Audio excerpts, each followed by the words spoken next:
Yeah, yeah. So let's talk about those systemic issues. The Red Corner hosts, they briefly mentioned like the legal landscape Yeah. surrounding sex work, but I'd love to kind of dive deeper into that. Sure. Yeah. It's a complex and often confusing landscape, with laws varying widely from country to country, even region to region. But broadly speaking, there are kind of a few main approaches to sex work: criminalization, legalization, and decriminalization. Whoa, whoa. Three completely different approaches. Okay. Break that down for me. What's the difference and what are Yeah. the implications for sex workers under each model? Okay. So criminalization, Mm-hmm. as the name suggests, basically makes all aspects of sex work illegal. Yeah. So that's from selling to buying services, Yeah. to even things like advertising or running a brothel. Okay, so that's the most common approach, right? It Yeah. seems like most countries view sex work as something to be like punished. It's true that criminalization is the most prevalent model globally, Mm-hmm. but and this is where it gets kind of interesting. I think there's growing evidence that it Yeah. actually does more harm than good. Right. I mean, if something's illegal, it doesn't just disappear. It just goes underground and Yeah. becomes more dangerous. Exactly. So when sex work is criminalized, it's pushed into the shadows.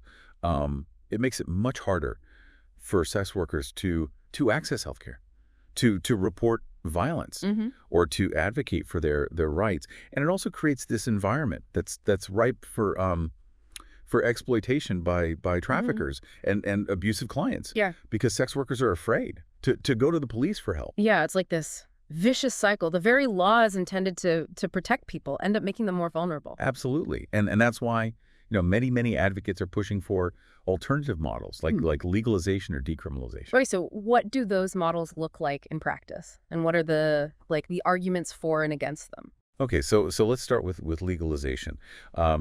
This approach involves regulating sex work through government-controlled systems, kind of like how alcohol or cannabis are regulated in some places. Okay, so things like licensing, health checks, Yeah, and specific zones where sex work is allowed. exactly. The idea is to kind of Mm-hmm. create a safer and more transparent industry, Right. by bringing it out into the open and setting clear rules. Okay, that sounds good in theory, but what are the potential downsides? Well, some argue that legalization can lead to Increased government control. over sex workers' lives. Yeah. Potentially forcing them into a system Mhm. that they don't want to be a part of. There are also concerns that it could create a two-tier system where only those who meet specific criteria Mhm. can legally work, Yeah. leaving others even more marginalized. Yeah, I see what you mean. Even with good intentions, there's always the risk of unintended consequences. Okay, so what about decriminalization? What does that look like? Okay, so decriminalization takes a different approach.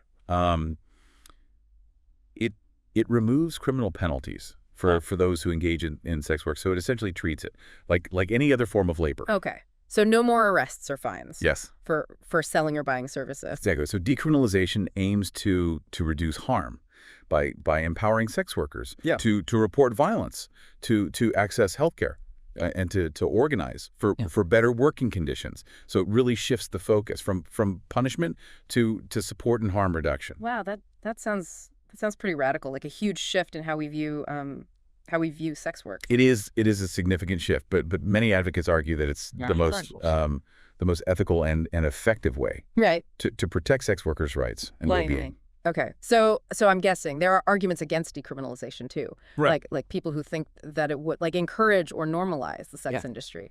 Yeah, that's a common concern. But research from countries like New Zealand, where decriminalization has been in place for nearly 2 decades, actually shows the opposite. Oh, really? What did they find? So studies have shown that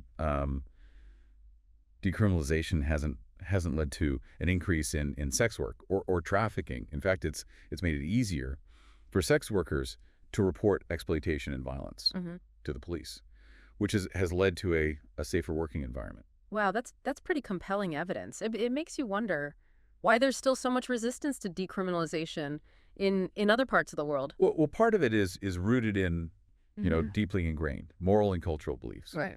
about sex and sexuality.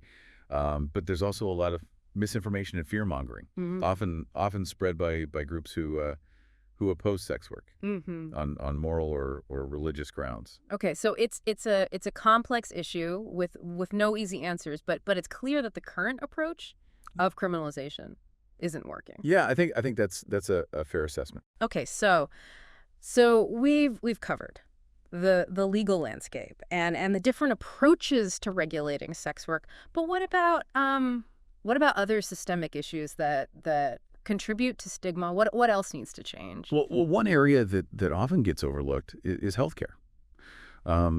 Sex workers face a unique set of challenges when it comes to accessing healthcare services. What kind of challenges? Well, fear of judgment and discrimination Mm-hmm. is a major barrier. A lot of sex workers are afraid to disclose their profession to healthcare providers, worried that they'll be treated differently or even reported to the authorities. Right. That's awful. I mean, everyone deserves access to quality health care, regardless of their profession. Absolutely. But the stigma surrounding sex work creates this atmosphere of fear and shame that it prevents people from seeking the care that they need. And this can have really serious consequences for their physical and mental health. Yeah, for sure. So what can be done to address this issue? Like, how do we create a more supportive and inclusive healthcare system for sex workers? Well, it starts with education and training for healthcare providers. They need to be equipped with the knowledge and the skills to provide sensitive and non-judgmental care to sex workers. Respecting their privacy and understanding their unique needs. Yeah, I mean, if doctors and nurses have a better understanding of the challenges that sex workers face, they'll be better prepared to provide appropriate and compassionate care. Absolutely, and it's not just about individual providers. It's about creating a culture of respect and inclusivity within the entire healthcare system. Right. So things like policies that protect patient confidentiality and ensure that sex workers aren't treated differently than any other patient. Exactly. And it also involves, addressing the underlying social and economic factors that contribute to health disparities among sex workers. So things like poverty, homelessness, lack of access to stable housing and employment. Exactly. These are all interconnected issues that need to be addressed in order to create a truly equitable and just society for sex workers. Wow. Yeah. It's clear that addressing systemic stigma is a complex and multifaceted challenge, but it's inspiring to see that there are people and organizations working tirelessly to create positive change. Absolutely. It's a collective effort that requires collaboration between lawmakers, healthcare providers, social service organizations, and most importantly, sex workers themselves. Yeah. Okay, so we've talked about legal reform and healthcare, but what about education and public awareness? What role do they play in dismantling stigma? Oh, they're absolutely crucial. I mean, we need to challenge these harmful stereotypes and misinformation about sex work by providing accurate evidence-based information and promoting respectful dialogue. Yeah, I'm thinking back to those misconceptions we talked about earlier, like the idea that all sex workers are, victims, or that they're all, unhappy with their work. And those kinds of stereotypes are so pervasive, and they really do damage. They absolutely do. They dehumanize sex workers. Yeah. They prevent them from seeking help when they need it, and they perpetuate the cycle of stigma and discrimination. Yeah. So how do we effectively combat those stereotypes and spread more accurate information? Well, media representation is a big one.